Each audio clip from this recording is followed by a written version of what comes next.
Today's speaker is Andre Phillips, Director of the Office of Admissions and Recruitment at the UW-Madison. He has over 35 years of experience in the admissions profession.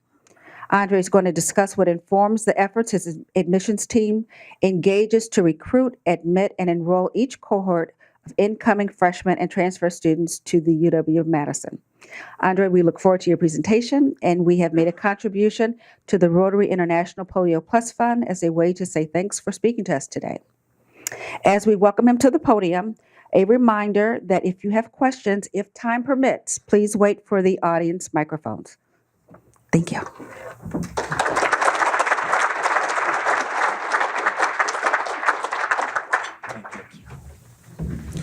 Good afternoon. I grew up in Chicago in a Baptist church, so you know we're going to do that again. Good afternoon. All right, I feel like I'm in a room full of students trying to go to college. Let me first say thank you to each and every one of you, and in particular to President Hurd, for giving me this opportunity to visit with you. A special thanks to Ron Luskin and the program committee for ensuring I would have this time. But the one thing you should know, and perhaps you all know Ron very well, he's a taskmaster. He has heard me speak before, and Ron would tell you that it typically takes me 5 to 7 minutes just to get warmed up. So Ron made sure that I knew that I had 20 minutes, not 21, not 19, I had 20 minutes to share with you all of the insider information about our process. That's not what I'm going to talk about. Instead, we're going to talk about strategy, the notion of how we go about our business. I may share a few insider tips. Some of you drove a long way. I was also reminded that many of you typically leave when the speaker stands up. But the offer of a full tuition scholarship taped under one of your chairs. Okay, you can look now. Does Derek know about that? In fact, speaking of Derek, no, he doesn't, but I'll tell him later. Mark, would you do me a service, please? I'll need someone to press the buttons, otherwise we'll go backwards, and this is a forward-looking group. So Mark, if you wouldn't mind, if you would run through the slides. And while, this is Mark Swinson, by the way. You really should applaud if he can get it right. In the time that I have with you, I really would like to share at a pretty high level 3 notions that informs our work, the commitment that we have, and I'm going to spend some time, and I will tell you now, we'll toggle a little bit between our efforts here in the state of Wisconsin. Everything that we do is informed by being Wisconsin first. We are governed by region policy and in how we make our efforts, but we have the good fortune of being a national flagship university.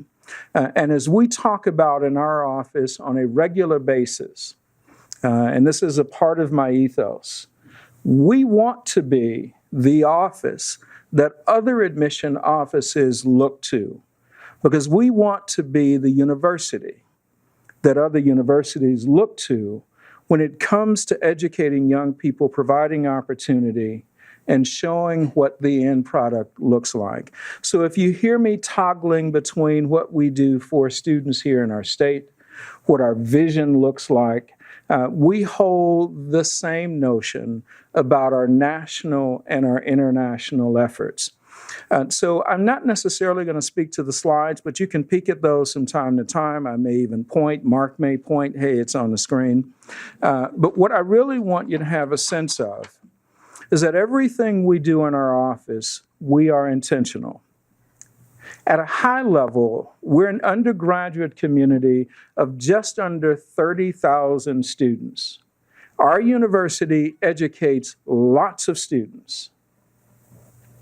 We educate students who are interested in many things, many more things than the 140 majors that we offer. But we somehow figure out how to do that. Students come to us interested in double majors. They come to us interested in majors and minors and certificates. They want to study abroad. They want to do lots of things. But what we want them to do first and foremost is commit fully to the educational enterprise. And we go about reviewing their applications with that idea in mind. And we'll talk a little bit about that. And I hope to share some information either in the time I have with you or when we have time for questions to talk about what the review process really represents.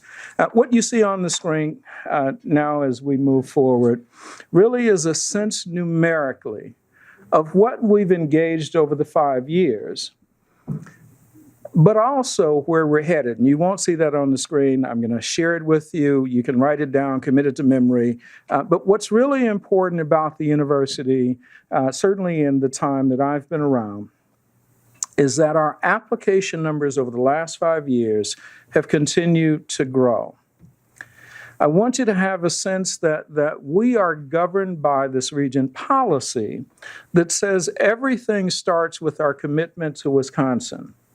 Our region policy gave us 2 years ago, instead of a percentage of Wisconsin, a live number. And our goal in each of the subsequent classes that we're going to work on will be to enroll 3,650 or so students from our state. But it's more than that. We are committed to having representation from all 72 counties in our state. I've been told that I should prioritize first generation to college students. I've been told that I should prioritize students from small towns and rural communities. I've been told that I should find first generation to college multicultural students. So much so that I've even been told which students I should look for. So not just any old student, but so here's you have that, right? We have a big job ahead of us. But what I want you to know is that we are fully committed to making that happen. And some of our numbers reflect this when you look at where our students, both on the freshman and the transfer side of the ledger, where they come from. So initially I talked about freshmen. Let me spend a moment on transfer. And I don't know if there are any of you in the room who might have started out at one school and discovered for a whole host of reasons that wasn't your place. And so you went looking for another school. Well, we want to be a destination for transfer students too. So much so that we argue that we have fairly grand capacity to work with transfer students, whether they start out in one of our 2-year schools in the state, whether they start out as a part of a system school, whether they start out as a part of one of our technical schools with a liberal arts program, or maybe, and this happens, right? Maybe it didn't happen to any of you, but this happens. Students decide that they want to go far afield. They want to leave our state, and they head off to someplace. Maybe they go to Illinois. Anyone here from Illinois? Or maybe they go to Florida. Let's pick on Florida for the moment. But wherever students land, if they discover that they are not happy for a whole host of reasons, homesick, they miss mom's meal, someone has to do the laundry, I don't know who would do that, and they want to come back to our state. We welcome them, all things being equal. They've put their work in, they're prepared to pursue our efforts. And so you'll see something that's interesting if you look at our numbers, when you look at transfer efforts. We're receiving fewer applications.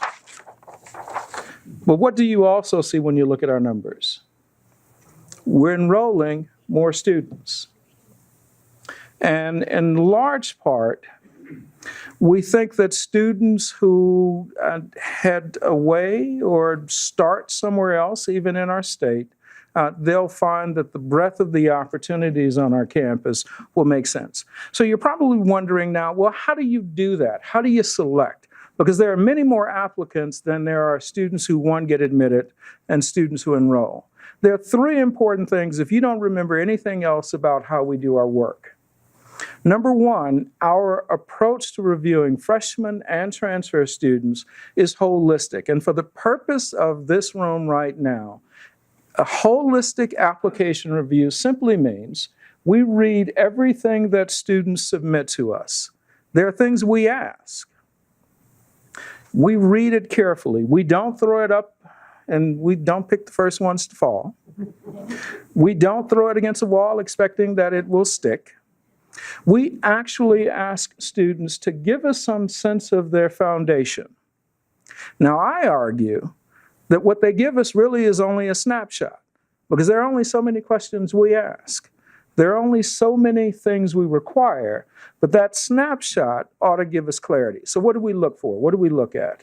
First and foremost, we try to understand, be it a high school student or a transfer student, what is their academic foundation? In their high school, have they made good on the promise of what's been available to them in their high school? And we look at them in the context of their high school. We're not comparing them to the school down the road in the next county, in the next state. It's what have they done with what's been given to them, first and foremost. Yes, we like to see students challenge themselves. We have an expectation that they've been consistently successful, but we're trying to understand their story. And one of the ways we learn their story, and this is key to what we do, we read what students tell us. We ask for 2 writing samples. Actually, we ask for 3, and I'll get to that in a moment. So we ask students to respond to a menu of essay topics that will show us 2 things. Number one, that they have something to say. But number 2, that they can organize their thoughts in a coherent way such that when Mark is reading an application, he's not going to be bored. He's going to pay attention. And so we read how students write. And it's typically a question, you can imagine this question, right? You're on a tightrope between 2 buildings, and you're walking across the tightrope without a net. That's the question. Or are you looking for the question in there? But you know what we're after, right? Show us that you have something to say, that you can think about, well, okay, I'm going to walk across the tightrope. I need a plan. So young people share their ideas. And by the way, that's not our essay question, so don't go home and...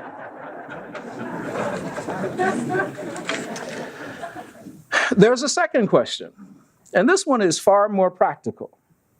Why are you interested in the UW? So what we're looking for here, students have reflected on what are their collegiate aspirations. Notice we didn't ask them, what are you going to major in? What do you want to major in? What do you want to be? That's not the question. Because we are an educational enterprise. And we want to see that students have, in fact, thought about amongst the many choices, and you all know this, right? There are over 3,000 colleges and universities in our country. We are fortunate to be one of the better ones. In fact, Mark and I would argue we are their best choice. But why us? So again, we're looking to see that students, now we don't ask for a full page, a page and a half, just a couple paragraphs. Succinct, to the point, with clarity. That third bit of writing, let's spend just a second on this, if I may. And I have one eye on the clock. We're looking to see that students can tell us about the talents they've developed, the things they're interested in, and they can write about that which is really important to them. So if you see where I'm spending time here, and this is important for you all to know as we go about our work, we care about what young people have engaged in, how they imagine their futures. And for a moment, I will ask my team and I that we all think about what our enterprise really is. We're building a class. And that's what I hope as we look forward is really important about where we're headed. Being admissible by a set of numbers, and it's okay if you quote me on this. Being admissible by a set of numbers, that's not what we do. Notice I haven't spent time at all talking about a grade point average or a test score. These things matter, but they're not nearly as important as what we learn about a young person's commitment. Now, if I didn't say this, or if you heard it and you're not sure, let me be clear. We are not expecting that every single student who applies to us knows what she or he would like to major in, knows what she or he would like to be, but we do care that students want to be educated. That's what we do, and that's what we look for. Now, some young people, they can tell you, and they've been talking about it since the age of 7, they intend to be a certain kind of person. We can educate those students too. Let me, as I conclude, give you a sense of where we've directed our energy in this applicant year. And I want to spend just a moment on Wisconsin Prime. I started this by talking about our commitment to the state. Our chancellor challenged us to commit efforts and energy to more of Wisconsin's top high school students.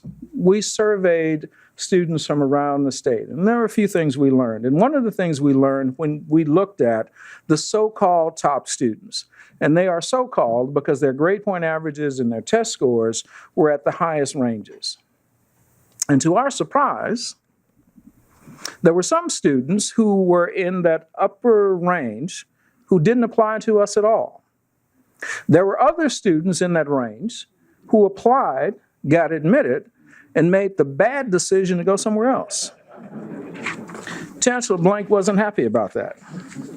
And so what we created, and I'm happy that Lori Christensen joined us, what we created was a team with a particular focus on recruiting in the state of Wisconsin. And Lori Christensen heads that up. And one of our premier efforts is an initiative called Wisconsin Prime. Now, forgive me if you all have Amazon Prime or Prime TV or whatever you have. This is Wisconsin Prime.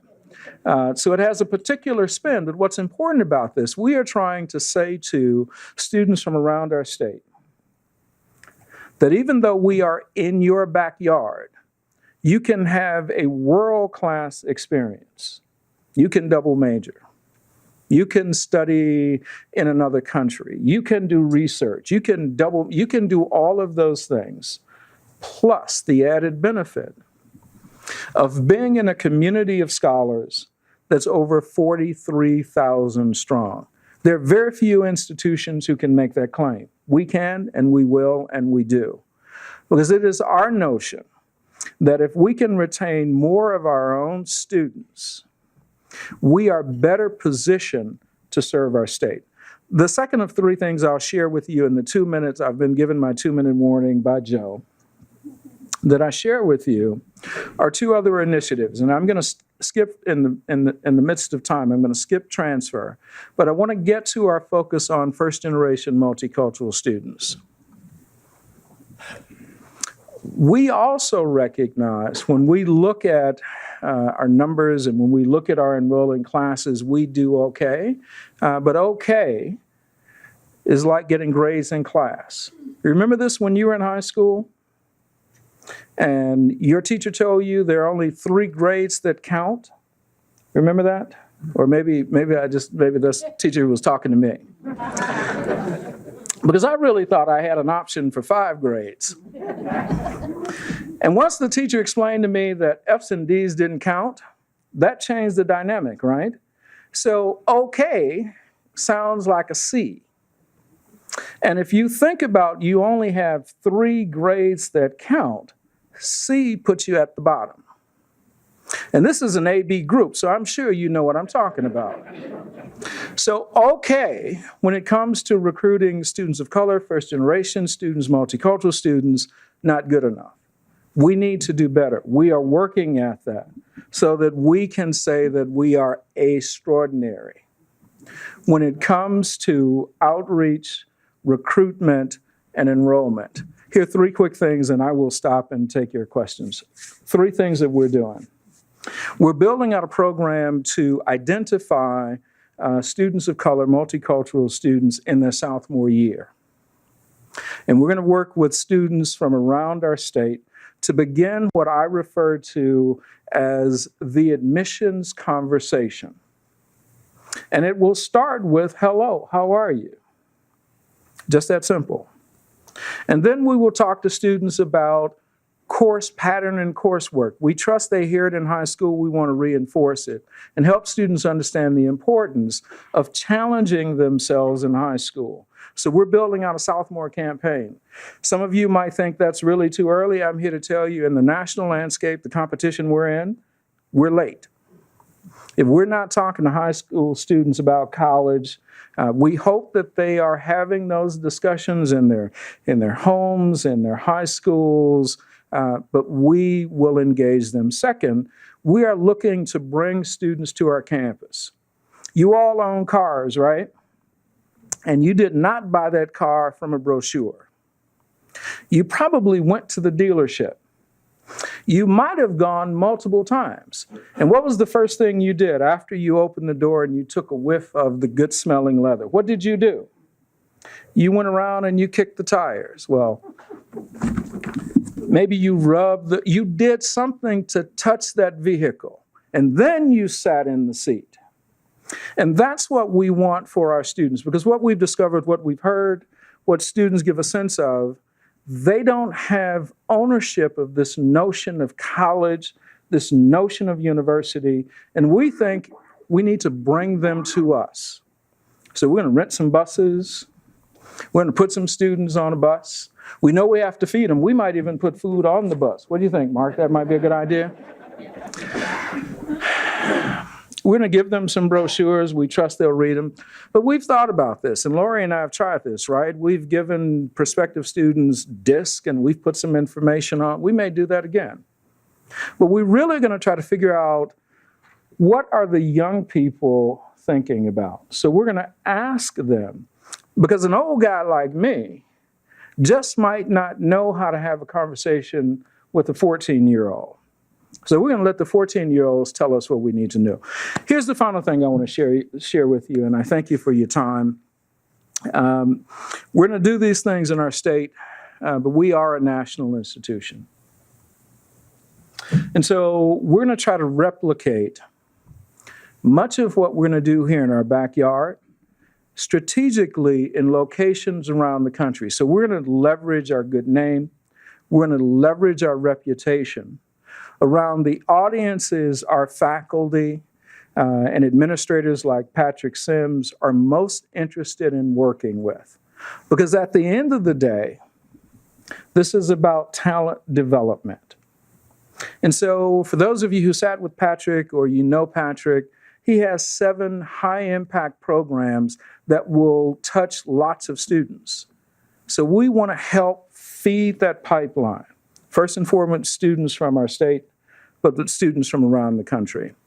On behalf of Bobby, Jean, Lori, Joe, and Mark, I thank you for your attention. I think I have about 10 minutes to answer questions. I will say, before we open the floor, as your speaker, I reserve the right to ignore questions.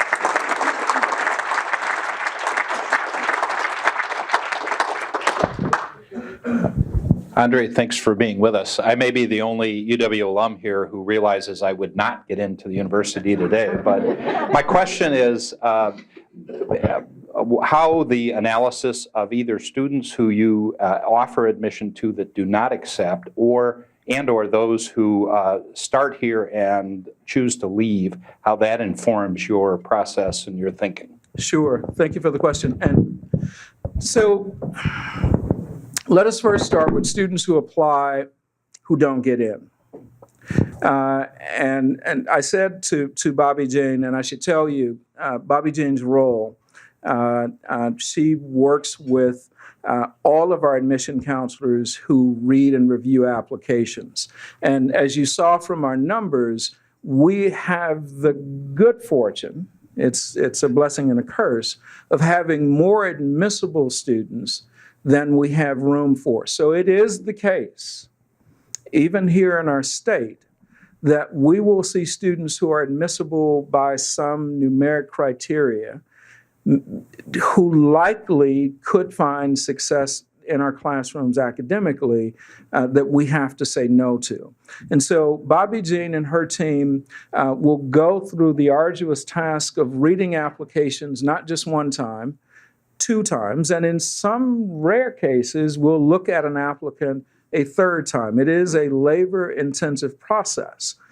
We start with, as you heard me say before, the foundation, the academic foundation. Second, we do focus on the writing that students do and the writing that's done on their behalf. I didn't mention this before, but we require at least 1 letter of recommendation, and many of our applicants will send multiples. And so we will sit there and really try to figure out, and this is where the building of so this is the secret sauce. What you saw on the screen, and I didn't spend time on, 2 of our 8 schools and colleges have direct admission processes where we have additional criteria that we will pay attention to. These just happen to be the 2 most popular programs, right? Business and engineering. And we've heard clearly from faculty the academic expectations that they have. So we will, in some cases, we'll see students who clearly want to pursue a major and unfortunately have not found the kind of success that our faculty expect. And so that's a part of the criteria. There are other reasons we would say no, but here's what's really important for a first-year student. If not today, tomorrow is a possibility. And that's why I spent a moment looking at transfer. Now, students and families need to be willing to accept the bad news that it's not going to happen today, but it could happen tomorrow. And our team would be more than happy to work with students to provide the kind of roadmap. But if you listen to what I also wanted to suggest, we think we need to talk to students and families sooner. I can't tell you how many times we get to a point where we see a student in his or her senior year suddenly taking a little bit more rigor, suddenly working on, and then we get one really good term of grades. Hey, I'm ready for the UW. When in fact, our holistic subjective review is looking at least 7 semesters of classroom work and all of those other factors. And so that's a long-winded answer to say we are paying attention to everything, but we are also governed by the constraints of enrollment. And it's not a simple recipe because it could vary depending on what students are interested in, where there are, in some cases, limitations. It could vary based on some other factors. Right here. Right here. Hi, I'm Sandy Morales, and I'm from Big Brothers Big Sisters. And one of my questions is, I appreciate that you're making the effort to reach out to first generation and multicultural students. And there's programs like the People Program that really try to embrace students at an earlier age and trying to really get them to the point of where they graduate and they're guaranteed a scholarship to, to go on to the UW-Madison. But in terms of what else is being done to ensure that, yes, you can get multicultural students and first-generation students to college, but what about the ability to afford a UW-Madison college or education? Sure. Excellent question. So a moment ago, you heard Ron throw out the name Derek. Derek Kendall, for those of you who have not met, first of all, if you don't know Derek, you need to get to know Derek. He's our Director of Student Financial Aid. Derek has been with us about 1.5 years. And in partnership, Derek and I are working on a number of things, but on his own, with his own team, we are working on a commitment to expand beyond what we presently do to provide financial support for students who are admissible to the university but are at certain income thresholds. Now, I need to hold you up, please. I'm very serious here. Do not repeat this, and there's a reason why. Because the mic will bark at me. This is a really important initiative that will be announced in a couple weeks. Some of you, most of you, are perhaps hearing this for the first time. If I get word that you all mention this, I'll take your Rotarian card back. No. But we're working on a really important initiative. Derek is in high schools, his team, they're in high schools talking up not only procedure to apply, but the funds that will be in place for students who enroll and then their efforts to persist to graduation. But there's one other piece. So there is the bucket of dollars that we think will help provide balanced financial support. But how do we tie this to a set of needs that students sometimes don't even identify? And that is the piece where students, not that they are less prepared, but it's understanding how to follow the roadmap. Particularly if you think about first generation to college students who may or may not have someone who's traversed a university quite like ours. And there are lots of rules. If you're a UW grad, if you are an employee, a former employee, I came from Chicago where I thought I knew everything. There's stuff I still don't know, and I've been around for 7 years. So imagine a 17-year-old trying to traverse our university and figure it out on the clock. So we recognize that funding is vitally important, but it's not the only thing. I think I have time for maybe one more question. I was very impressed with the Posse program when it was first established. Can you give us an update on that? Oh, would love to. And sorry that Patrick is not here. So we just completed, we now have 4 cities, as you probably know, Chicago, New York, DC, and LA. And if you're not familiar with Posse, the 10-second response, the idea is you work with these cities, and this organization will identify based on the general criteria of who we most want to educate. We'll find us a group of 20 to 25 students, and we go and meet these students in these cities, and we spend about 3.5 hours meeting them. We watch them in a dynamic environment, and we select the 10 that we would like to bring forward. Now, you all have all met Joe. Joe works with me to read applications from each of these cities. And so we are poised to bring our next cohort of 41 students. If I had more time, I'd tell you why it's 41 instead of 40. But here's the other thing I want to tell you that we're also very excited about. Remember that group? So we said 20 to 25. What Joe and I have discovered that most of the students are admissible. That's not the question. It really is the question, who will get selected? But I'm an admissions guy, and I don't want to leave anyone behind. And so we have put together some efforts to not only recruit those that we admit who are non-winners, but Posse has also started something called Posse Access. And if I may, Madam President, if I could have 30 seconds more, because I'm really excited about this, right? So there are 54 partner colleges and universities around the country. And they have we have a total of 79 cities. You're doing the math with me, right? So my partners are doing pretty much what we did for a lot of years. We take our 10 and we'd leave lots of students behind. Posse Access says, for those students who are not selected, they become free agents. And if you haven't figured out by now, I'm using sports logic here, right? Well, if they're free agents, I ought to be able to add them to my team just like everybody else. And so what we're trying to do, those who are not put in our posse, we want to bring those students forward. But those other 600, 700 free agents, I want to talk to those students too. So Posse on our campus, alive and well.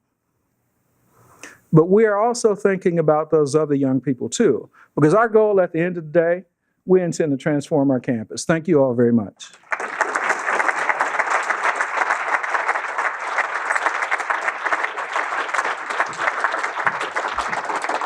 Thank you, Andre. That was a very compelling argument for the UW. I'm not an alumni, but I have children. We are adjourned.